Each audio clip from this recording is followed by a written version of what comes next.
सत श्री अकाल, मैं हाँ किरण ते तुसी देख रहे हो हॉट न्यूज़ इंडिया टीवी। जिला हुशियारपुर दे पिंड बस्सी गुलाम हुसैन दे प्राचीन शिव मंदिर विच होए धार्मिक समागम दौरान जूना अखाड़े दे कौमी प्रधान महंत प्रेम गिरी ने दलजीत अजनोहा नाल विशेष गलबात की। इस मौके मुख महंत उदय गिरी राणा जी आदि हाजिर सन। हॉट न्यूज़ इंडिया टीवी दे लिए दलजीत अजनोहा दी रिपोर्ट।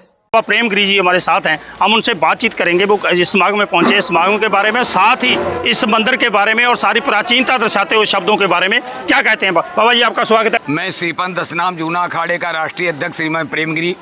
हमारे गुरु भाई स्वर्गीय ब्रह्मलीन श्रीमंत बसंत गिरी जी महाराज के समय से मैं आ रहा हूँ। वो बड़े मेरे गुरु भाई थे और उन्होंने मंदिर तो बहुत प्राचीन है, लेकिन इसको अगर जागृत करने वाला कोई संत महापुरुष से दुआ तो हमारे बसंत गिरी जी महाराज थे। उन्होंने यहाँ तपस्या करके और इस स्थान को जागृत किया। मैंने एक दिन पूछा गुरु भाई आप कुछ विकास नहीं बोले। गुरु भाई मेरा एक ऐसा पौधा आएगा, मेरा एक ऐसा पुरुष होगा जो इसको विकासशील युग पुरुष कहलाएगा। तो आज मैं सामने सामने उनके वचनों को देख रहा हूँ कि इस प्राचीन शिव मंदिर को जो सोने में सुहागा करके हमारे सामने इस स्थान के अभी वर्तमान गादीपति थानापति महंत उदय गिरी जी महाराज, जिन्होंने इसको 4 चांद लगा दिए, महाराज की समाधि बनाई। आज मैं पूरे पंजाब के बाद कह रहा हूँ कि अगर कई मंदिरों में सबसे बड़ा मंदिर संग मकराना राजस्थान से बना है तो गुलाम बसी हुसैन पिंड में इनके द्वारा उदयगिरी के द्वारा बना है। आज सबसे बड़ी विशेषता है, सबसे बड़ा पर्व हमारा जो 1947 में देश भारत आज़ाद हुआ, हम लोग 15 अगस्त मनाते हैं। आज ऐसा मुहूर्त आया कि सावन का त्रयोदशी और हमारा शिवरात्रि पर्व भी आज ही आया, तो हम लोगों ने ये धर्म की ध्वजा भी फहराई और हमारे देश में लोग सनातन धर्म तिरंगा फहरा रहे, देश की आज़ादी का जश्न मना रहे। हम लोग यहाँ मंदिर में आके और ये शुभकामना करते हैं कि हमारा पंजाब देश जो जैसा खुशहाल है खुशहाल रहे और ये मंदिर का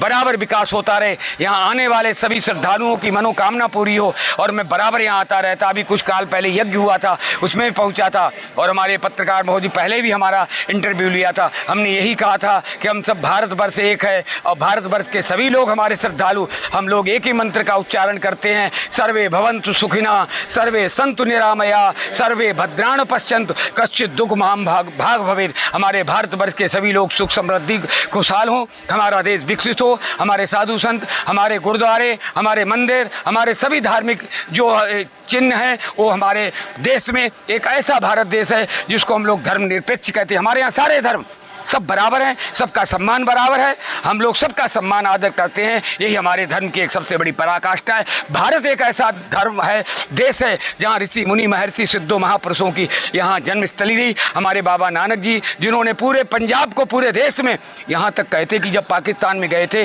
तो वहाँ वो एक मस्जिद के सामने पैर कर दिए तो लोग बोले कि आप क्या कर रहे हैं। तो गुरु नानक जी ने कहा जिधर मस्जिद ना हो उधर मेरा पैर कर दीजिए। उन्होंने पैर घुमाए तो मस्जिद घूम गई। सर्वत्र प्रभु है, सर्वत्र वो एक ओमकार सच्चित है, सब जगह व्याप्त है। तो ये पंजाब ऐसी खुशहाल धरती है जहाँ पर जो ऐसे मंदिर मस्जिद गुरुद्वारे सारे फलीभूत हो रहे और धर्म का डंका बज रहा। पंजाब जैसा देश हमारा पूरे भारत में, यहाँ एक लंगर परंपरा साधु संतों की भोजन व्यवस्था सबसे अच्छी है। और मैं यहाँ आया, मैंने यहाँ श्रावण मास में भगवान शिव का दर्शन किया, पार्थिव शिव का दर्शन किया। 60 ब्राह्मण रुद्राभिषेक कर रहे हैं। इससे बड़ा देश की रक्षा, पंजाब की रक्षा के लिए, धर्म की रक्षा के लिए और कोई कारण नहीं। इसलिए मैं यहाँ आकर के बहुत संतुष्ट हूँ और सब सुखी हों, सभी खुशहाल हों। ओम नमः पार्वती पति। बाबा जी एक यहाँ पे रुद्र अभिषेक किया यज्ञ किया गया था, उसकी आज पूर्णाहुति डाली गई। जैसे आपने बताया कि 100 ब्राह्मण थे, महत्वोच्चारण किया, आपका आदेश है यहाँ पे आने का। ये ऐसा है, यहाँ पे श्रावण महीना चल रहा, आज ध्वजारोहण हुआ और पूर्ण आहुति है। यहाँ पार्थिव शिवलिंग, हम लोग मिट्टी के शिवलिंग बना के उनकी पूजा करके फिर उनका विसर्जन करते हैं। ये हमारी परंपरा है। तो इसलिए उसी लक्ष्य में आज पूर्ण आहुति थी।